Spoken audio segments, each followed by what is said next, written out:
बिस्मिल्लाहिर्रहमानिर्रहीम और अस्सलामुअलैकुम।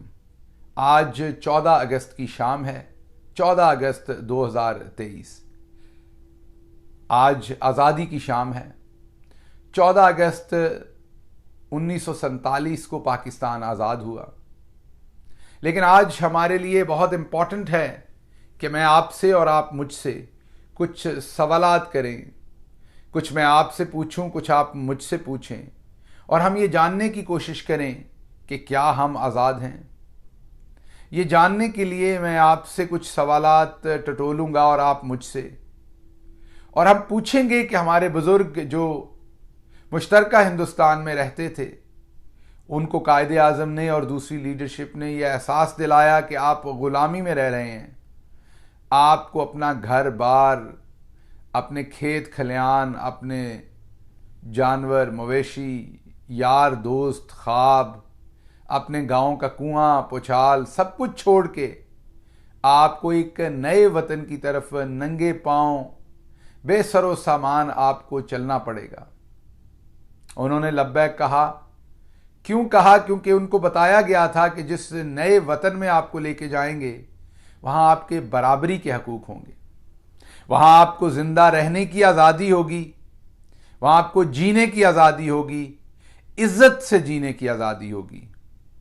वहां आप सवाल पूछ सकेंगे, जवाब दे सकेंगे, वहां आप सोच सकेंगे, वहां आप अपनी मर्जी से सजदा कर सकेंगे, वहां आप अपनी मर्जी के अकायद रख सकेंगे, वहां आप अपनी मर्जी का नजरिया रख सकेंगे, वहां आप अपनी मर्जी की जगह पर दफन हो सकेंगे, मर्जी की जगह पर जी सकेंगे। ये तमाम वादे किए गए थे। इन वादों के ऊपर हमारे बुजुर्गों ने लब्बैक कहा और सब कुछ छोड़कर इस तरफ को चल दिए। कुछ ऐसे भाई थे जो उतने ही मुसलमान थे, उतने ही अच्छे मुसलमान थे जितने अच्छे हमारे बड़े थे, लेकिन उन भाइयों ने यह फैसला किया कि उन्होंने ये सब छोड़ के नहीं चलना, उन्होंने हिंदुस्तान के साथ रहना है। वो वहां रह गए।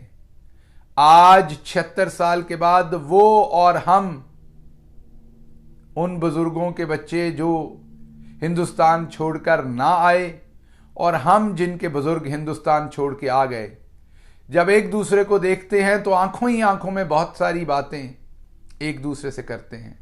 कुछ दुख उनके हैं, कुछ दुख हमारे हैं। उनके दुख ये हैं कि वो अपने घर के अंदर इत्मीनान से बैठ के अपने मजहबी अकायद तक नहीं रख सकते। अगर किसी को आसपास पता चल गया कि उनके फ्रिज के अंदर गाय का गोश्त है तो कोई भी उनको घर से निकाल के लिंच कर सकता है, उनके चीथड़े कर सकता है, उनको जिंदा मार सकता है। लेकिन इस तरफ रहने पर भी तो मसला है। इस तरफ अगर किसी के घर से पीटीआई का झंडा बरामद हो गया, फ्रिज में गोश्त तो रख सकते हैं, गाय का गोश्त खा सकते हैं, लेकिन अगर पीटीआई का झंडा बरामद हो गया तो फिर आपकी खैर नहीं, आपके घर की खैर नहीं। तो हमारे बुजुर्गों के साथ ये वादा किया गया था कि आप इधर आए इस पाकिस्तान के अंदर, यहां पर आपको रहने की आजादी होगी, चादर चार दीवारी की इजाजत होगी। लेकिन आज मैं इस सवाल को टटोलने की कोशिश कर रहा हूं, क्या पाकिस्तान में आपको रहने की आजादी है? आपको इज्जत नफ्स के साथ रहने की आजादी है? आज सबसे पहले तो गुर्बत आपको आजादी नहीं दे रही। जिसको 25,000 रुपए तनख्वाह दे रहे हैं वो कहां जाए, क्या खरीदे, क्या खाए, क्या ना खरीदे। हेल्थ कार्ड उसका आपने छीन लिया अगर खुदा खुदा करके उसे मिला था। स्कूल उसके बच्चे का पिछले 20 साल में आप वैसे ही बर्बाद कर चुके हैं। उसका बच्चा पैदा होते ही उसकी किस्मत में यह फैसला लिख दिया जाता है, एक गरीब आदमी के घर में जो बच्चा पैदा होता है उसकी किस्मत में मजदूरी, उसकी किस्मत में सफरिंग उसी दिन लिख दी जाती है। कोई 1% होता है जो उस शक्ल को तोड़ के बाहर निकलता है, 99% का तो उसी दिन लिखा जा चुका होता है कि इन्होंने अब एड़ियां रगड़ रगड़ के जीना है और एड़ियां रगड़ रगड़ के ही मरना है। तो पहली आजादी तो गुर्बत छीन रही है जिसका कुछ 76 साल में नहीं किया गया। उसके बाद अब तो सोचने की भी आजादी नहीं है। आप समझते होंगे कि सोचने की आजादी है, अगर सोचने की आज़ादी होती तो हबीब जालिब सोचता ही तो था और क्या करता था। फैज़ अहमद फैज़ साहब सोचते ही थे और क्या करते थे। आपको इन दोनों का हशर याद नहीं है हमने क्या किया? क्या आपको याद नहीं है कि जितने सोचने वाले कलमकार थे भुट्टो साहब के बाद उनके साथ, इवन भुट्टो साहब के ज़माने में उनके साथ क्या किया गया? वो बातें तो आपको हिस्ट्री से देखनी पड़ेंगी। आज नए दौर के नए अफकार देख लीजिए। क्या मोईद पीरजादा का कसूर सोचने से ज़्यादा था? वो तो फिर भी चलें, बच्चों के साथ अमेरिका में महफूज है, साबिर शाकिर महफूज है और बहुत सारे अपने बच्चों के साथ महफूज हैं। एक लम्हे के लिए अरशद शरीफ को सोच लीजिए, उसका कसूर क्या था? उसका कसूर उसकी आज़ाद सोच थी। अरशद शरीफ के बड़े शायद जलंधर हिंदुस्तान से पाकिस्तान की तरफ आए थे। ये सोचकर आए थे कि वहां पर हमारी औलाद को सोचने का इख्तियार होगा। ये सोचकर आए थे कि वहां पर हमारा कोई बेटा कोई बेटी खुलेआम सोच सकेगा, बोल सकेगा। लेकिन क्या अरशद शरीफ को सोचने की आज़ादी थी, बोलने की आज़ादी थी? अरशद शरीफ के आबाओ अजदाद जब आए तो क्या उनको पता था कि उनके पोते को पाकिस्तान के अंदर गद्दार और बागी कहा जाएगा? वो तो इसलिए वहां से निकले थे कि हिंदुस्तान की सरकार, जो ब्रिटिश सरकार थी, उन्होंने बनाए हुए थे कवानीन 124A, 131, उन कवानीन के तहत आपको गद्दार और बागी कहा जाता था। वो तो सबसे जान छुड़ा के निकले थे। क्या भाई, एक आजाद मुल्क में जा रहे हैं, वहां पर आजादी से सोचा जा सकता है। लेकिन ना जालिब को सोचने दिया गया, ना फैज को सोचने दिया गया, ना अरशद को सोचने दिया गया। फिर दूसरी आजादी का वादा किया था कि आपको बोलने की आजादी होगी। लिखा भी फैज ने, एहसास भी दिलाया कि बोल के लब आजाद हैं तेरे। क्या आज पाकिस्तान के अंदर बोलने की आजादी है? क्या आप बोल सकते हैं? क्या आज माएं, बाप, भाई, बहनें डरे हुए नहीं है कि हमारा कोई बच्चा कहीं सोशल मीडिया पे कोई पोस्ट ना लगा बैठे, अपने दिल का ख्याल ना लगा बैठे, अपने जहन का कोई अरमान ना लगा बैठे, और अगर लग गया तो उसको वही आजादी मिलेगी जो अरसलान नामी 14 साला बच्चा, जिसे दहशतगर्दी की अदालत ने बच्चा समझ के 3 महीने के बाद लाहौर में छोड़ दिया। जब वो बच्चा 3 महीने के बाद घर पहुंचा तो उसको उठाने के लिए दोबारा से पुलिस वहां पहुंच गई। वालिद को पता चला तो बच्चा आगे पीछे हुआ, वालिद की पेशी हुई, वालिद पर शदीद तरीन तशद्दुद किया गया। उस तशद्दुद से वालिद की हलाकत हो गई, वफात हो गई। 5 बहनें अरसलान की और वो 14 साल का है। इस 14 अगस्त के ऊपर वो इस आजादी को क्या समझ रहा होगा? फिर हमें यह कहा गया कि आपको बोलने की आजादी है। इमरान रियाज ने भी यही समझ लिया, हां बोलने की आजादी है। आज अगर वो ब्रिटिश इंडिया में होता तो शायद किसी अदालत में पेश करके उसे 124, 131, 54A की किसी दफा के तहत उसे कोई ना कोई सजा दिलवाई जाती। जैसे वहां प्रिंटिंग प्रेस बंद कर दी जाती थी, सहाफियों को उठा लिया जाता था, लेकिन कानून की किसी अदालत में पेश करके सजा दिलवाई जाती थी। लेकिन आज क्या हो रहा है?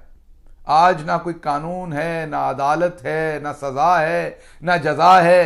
कोई गायब कर दिया जाता है तो किसी को कीनिया तक ढूंढा जाता है, पीछा किया जाता है, नाखून खींचे जाते हैं, तशद्दुद करके गोलियां मार के आवाज बंद कर दी जाती है।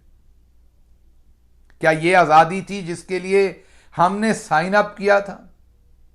उसके बाद हमें यह बताया गया था कि चादर और 4 दीवारी की प्रोटेक्शन होगी। शंदाना गुलजार शायद यही सोच के अपने घर में बैठी हुई थी। तैयबा राजा ने शायद यही सोच के एक चौक के ऊपर पुलिस वालों को एक निहत्ती लड़की ने ललकार दिया था, फिर उसको गिरेबान से पकड़ के घसीटते हुए उस चुंड के अंदर ले गए थे और अब 3 महीने से जेल के अंदर बैठी हुई है। शायद इसी वजह से खतीजा शाह को लगा था कि बोलने और सोचने की आजादी है, तो उसने एक ट्वीट कर डाला था। शायद इसीलिए अपने मासूम बच्चों से दूर आज वो जेल की काल कोठड़ी के अंदर बैठी हुई है और कोई उसके जमानत का मुकदमा सुनने को तैयार नहीं है।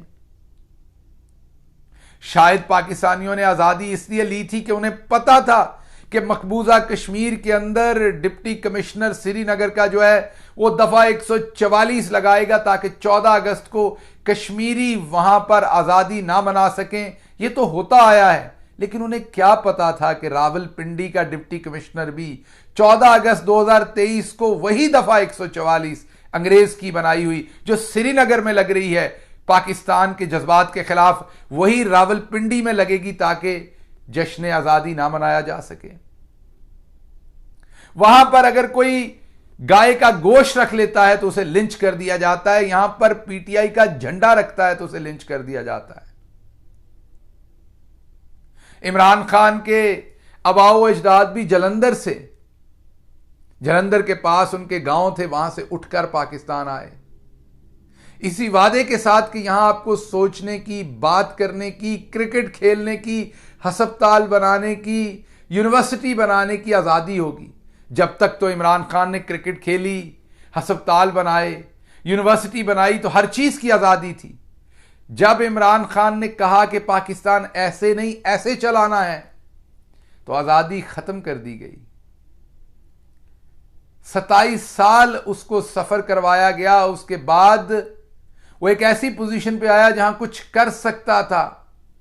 इससे पहले कि कुछ करता उसके बाजुओं और टांगों को पहले ही रस्से डाल दिए गए, और जब फिर भी वो उन रस्सों को तड़ा के आगे जाने की कोशिश कर रहा था तो उसकी हुकूमत को गिरा दिया गया, टांगों में गोलियां मार दी गईं, घर को गिरा दिया गया। और जब इससे भी कुछ हासिल नहीं हुआ तो 200 के करीब जाली मुकदमा डाल के एक शख्स जिसको अरबों रुपए में सादिक और अमीन कहा, उसे एक घड़ी बेचकर रियासत को ना बताने जो कि झूठ है, बताया, टैक्स दिया, सब कुछ किया, उसने झूठे मुकदमे में एक आजाद जज दिलावर ने एक गुलाम इमरान खान को सजा दे दी झूठे मुकदमे के अंदर। और आज अटक जेल की एक काल कोठड़ी में जहां सजाए मौत के कैदियों को रखा जाता है, वहां इमरान खान 70 साल की उम्र में बैठा सोच रहा होगा क्या हम आजाद हैं। इमरान खान ने तो यह सवाल किया था कि क्या हम गुलाम हैं। क्या इमरान खान को यह जवाब दे दिया गया लाउड एंड क्लियर कि हां हम गुलाम हैं। हमें ना बात करने की आजादी है, ना सोचने की आजादी है, ना चार दीवारी की आजादी है, ना अदालत की आजादी है। आज जब चौधरी परवेज इलाही को इस ज़ईफ उम्र में बीमारी के बावजूद महीनों अंदर रहने के बाद जेल से अदालत ने छोड़ा तो अदालत के बाहर ही गिरफ्तार कर लिया, तो चौधरी साहब अंदर तो सोच रहे होंगे कि क्या हम आजाद हैं। आज तैयबा राजा हो, सनम जावेद हो, आलिया हमजा हो, यास्मीन राशिद हो और बहुत सारी खवातीन जो इस वक्त जेलों में पड़ी हैं, पूछती तो होंगी, सोचती तो होंगी कि क्या हम आजाद हैं। तो सवाल आपको पूछने पड़ने हैं कि गोरा साहब चला गया था जिसने भगत सिंह को सजा दी, गोरा साहब चला गया था जिसने मुसलमानों को दबाकर सजाएं दी, मुसलमानों को नीचे रखा, मुसलमानों को एहसास दिलाया कि अब दर्जा दोम के शहरी हैं। आज हमें अपने आप को सवाल पूछना पड़ेगा कि क्या गोरा साहब के जाने के बाद ब्राउन साहब ने हमें वो आज़ादी लेने दी। क्या दफा 144, 124 ए, 54, 131 ये कवानीन तब्दील हुए। क्या आका और गुलाम का रिश्ता तब्दील हुआ। क्या ब्रिटिश सरकार के अंदर सिर्फ ब्रिटिश या ब्रिटिश के बताए हुए लोग ब्रिटिश झंडा लगा सकते थे। क्या आज कोई पाकिस्तानी 14 अगस्त के अलावा पाकिस्तान का परचम अपने घर पर लगा सकता है। क्या इजाजत है उसे कानून के तहत। क्या पाकिस्तान के अंदर ऐसा निजाम है जहां पर गरीब और अमीर बराबर हैं। तो मैं जो आपसे सवालात पूछ रहा हूं उसमें मुझे तो जवाबात पिछले साल 14 अगस्त को मिल गए थे। यही शाम थी जब मुझे मार्गला हिल्स की पहाड़ियों के करीब रात के 1 बजे ले जाके एक गाड़ी में खड़ा कर दिया गया था और आंखों पर बंधी पट्टी उतार दी गई थी। हाथों में लगी हथकड़ी खोल दी गई थी। चारों तरफ घुप अंधेरा था। गाड़ियां ही गाड़ियां खड़ी थीं जिनकी पुलिस लाइट फ्लैशिंग जल रही थी, फिर वो भी बंद कर दी गई थी। फिर सरगोशी से साथ बैठे अहलकार ने कहा कि सर, लगता है आपको इस जंगल में इसलिए लाए हैं कि अभी आपको मार दिया जाएगा, दुरूद शरीफ पढ़ लीजिए। मैंने दुरूद शरीफ पढ़ते हुए सोचा था कि अगर मेरे दादा को पता होता कि यह आज़ादी मिलनी है तो क्या शायद वो आते इस तरफ को, या शायद सोचते वहीं रह लेते हैं। अब आप सोच रहे होंगे किस तरह के पाकिस्तानी हो। बहुत सारे लोग कहेंगे गद्दार पाकिस्तानी है, किस तरह की बातें कर रहा है। पता है वहां इससे भी बदतर हालात हैं। वहां रहते तो इससे भी बदतर सलूक होता। वहां पर यूपी का चीफ मिनिस्टर आदित्य योगी जो है वो आपको ये कहता है कि अगर आप मुसलमान हैं तो जाएं, पाकिस्तान चले जाएं, आपको किराया दे देते हैं बस का। वहां पर आपको कहा जाता है कि अगर मुसलमान हैं तो फिर आपको यहां जीने का हक नहीं है। तो मैं तो हिंदुस्तान के मुसलमानों की किस्मत पर नाजा हूं। ना वहां सुकून है ना यहां सुकून है। तो हो क्या रहा है यहां पर? चलो मान लिया मजहब की आजादी है कि मर्जी का मजहब जी सकते हैं। वहां पर मजहब की आजादी नहीं है तो यहां बात करने की आजादी नहीं है, सोचने की आजादी नहीं है। पिछले 14 अगस्त को मुझे इस बात का पता चला था। मैं पिछले 14 अगस्त को मुंह पे थप्पड़ ठुड्डे खा रहा था और सोच रहा था कि मेरा कसूर यह कि मैंने ये कहा कि सरकारी अफसरान जो हैं वो गैर कानूनी अहकामात, गैर आईनी गैर कानूनी अहकामात ना माने। क्या मैंने ये गलत कहा था? क्या एक डिप्टी कमिश्नर किसी को ये ऑर्डर दे कि 79 लोगों को गोलियां मार के मार दो तो क्या वो हुक्म माना जाना है? क्या राशिद मन्हाज शहीद ने गैर कानूनी हुक्म माना था और नहीं माना था तो क्या हमें उस पर फख्र नहीं है? लेकिन फिर मुझे बताया गया कि नहीं, आप आजाद नहीं हैं। आपको बताया जाएगा कि आजादी क्या होती है। आजादी वो है जो हम बताते हैं। आजादी उतनी है जितनी हम देते हैं। अरशद शरीफ को बताया गया कि तुमने रेड लाइंस अबूर कर दी हैं, अब तुमसे आजादी से सांस लेने का हक भले यूएई में चले जाओ या कीनिया में चले जाओ, वहां से भी छीन लिया जाएगा। इमरान रियाज ने यह सोचा कि वह आजादी से कुछ भी बोल सकता है। उसको यह बताया गया कि आप बोलेंगे तो फिर आपको हमेशा के लिए गायब कर दिया जाएगा। तो मैं आज आपसे जो बात करना चाहता था वो असल में यह करना चाहता था कि बदकिस्मती से हम आजाद नहीं हैं। 76 सालों में हमें पता नहीं चला कि हमारी आजादी क्या है। आजादी का एक ही तरीका है कि पाकिस्तान के आईन कानून के मुताबिक सबको आजादाना जिंदगी गुजारने की इजाजत मिले। भले वो चादर चार दीवारी की आजादी हो, सोचने की आजादी हो, बोलने की आजादी हो, कारोबार की आजादी हो, सियासी नुक्ताए नजर की आजादी हो, कोई सियासी झंडा रखने की आजादी हो, जब तक वो शख्स उस आईन के ताबे है उसको हर तरह की मुकम्मल आजादी होनी चाहिए। लेकिन बदकिस्मती से आज वो आजादी नजर नहीं आ रही। तो आप सोचते होंगे फिर इसका हल क्या है, क्या करें, किस तरफ को जाएं? इसमें कोई शक नहीं कि यह वतन हमारा है और हम हैं पासबां इसके। इस आजादी को हमने ही महफूज करना है। हमें ही बैठकर बात करनी पड़नी है कि हमने किस तरीके से एक नया सोशल कॉन्ट्रैक्ट करना है अपनी रियासत के साथ, और रियासत ने हमारे साथ। रियासत को 144, 124, 5A ये तमाम चीजें छोड़नी पड़ेंगी। 54A ये तमाम चीजें छोड़नी पड़ेंगी। रियासत को हमें आजाद शहरियों की तरह ट्रीट करना पड़ेगा। रियासत को जो इस वक्त खवातीन जेलों के अंदर सिसक रही हैं उनको छोड़ना पड़ेगा। रियासत को मरियम सफदर और सनम जावेद और तैयबा राजा को एक नजर से देखना पड़ेगा। रियासत को अरशद शरीफ की सोच के ऊपर पहरे खत्म करने पड़ेंगे, उसके बोलने से डर खत्म करना पड़ेगा, वरना हबीब जालब, फैज अहमद फैज के बाद, अरशद शरीफ के बाद कोई ना कोई और आएगा, बोलता जाएगा, सूली पर झोलता जाएगा, लेकिन उसके लब खामोश नहीं होंगे। आपको ही अपनी तर्ज अमल को बदलना पड़ेगा, आपको अपनी सोच बदलनी पड़ेगी, आपको अपना तरीका बदलना पड़ेगा। अगर आप नहीं बदलेंगे देर हो जाएगी, नफरतें और बढ़ेंगी, एक दूसरे से और दूर होंगे, वतन अजीज और कमजोर होगा। सवाल कीजिए अपने आप से, आज हमने तो कर लिया, आप अब अपने आप से सवाल कीजिए, 76 साल में जो पॉलिसी गद्दारी की, हिब्बुल वतनी के सर्टिफिकेट बांटने की आपने अदा की, क्या उससे पाकिस्तान मजबूत हुआ? अगर हुआ है तो फिर दे दीजिए। फिर तो पाकिस्तान के अंदर 99% आबादी को गद्दारी के सर्टिफिकेट दीजिए, उनको फिर एक आइन बना के दे दीजिए कि आपके लब सिले हुए हैं, आप उस चीज को सोचने के आजाद हैं जो हम कहेंगे, जो हम नहीं कहेंगे आप उस चीज को सोचने के आजाद नहीं हैं। 14 अगस्त के दिन आज हम सबको ये सोचना पड़ेगा। अगर हमने ना सोचा तो फिर आगे हमारे लिए एक रोशन मुस्तकबिल हरगिज नहीं है, जिसके वादे के ऊपर हमारे बुजुर्ग सब कुछ छोड़ के इस पाकिस्तान में आए थे। मेरी आखिर पर दुआ है कि अल्लाह की ज़ात हम सबके ऊपर अपना तरस करे, रहम करे और हम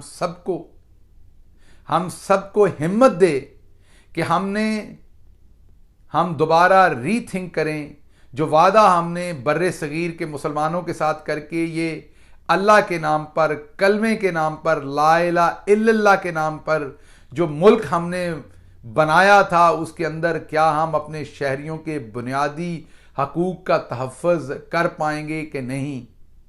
ये अल्लाह से दुआ करें कि हमें इसकी हिम्मत दे अल्लाह, कि हम रेट्रोस्पेक्टिवली दोबारा सोचें कि हमने अभी तक क्या किया और क्या फिक्स करने की ज़रूरत है।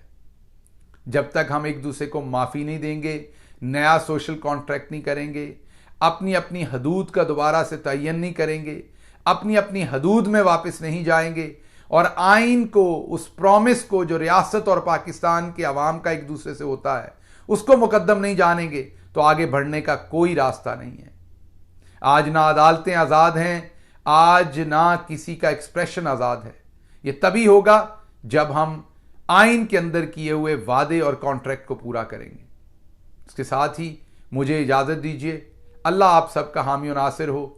आज़ादी मुबारक हो।